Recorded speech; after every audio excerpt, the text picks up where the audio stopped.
என்னோடய ஸ்டைலில் கொத்தமல்லி துவையல் செய்யலாம் வாங்க. ஃபர்ஸ்ட் ஒரு 4 காஞ்ச மிளகாய் எடுத்துக்கலாம்.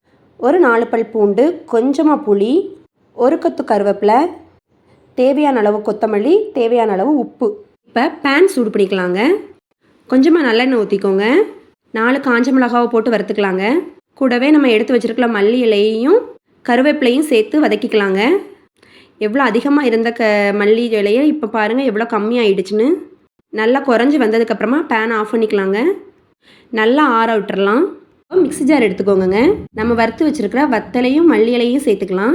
நம்ம எடுத்து வச்சுருக்கிற புளி, பூண்டு, தேவையான அளவு உப்பு எல்லாத்தையும் சேர்த்து நல்லா கொரன்னு அரைச்சி எடுத்துக்கலாங்க.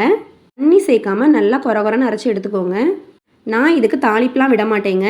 இது எங்கள் வீட்டில் உடனே காலியாயிரும். இது தோசை கூட, பழைய சாதம், சாப்பாடு எல்லாத்துக்கூடையும் வந்து சாப்பிட்லாங்க. எனக்கு ரொம்ப பிடிக்கும். பிடிச்சிருந்தா ட்ரை பண்ணி பாருங்கள். தேங்க்ஸ் ஃபார் வாட்சிங்.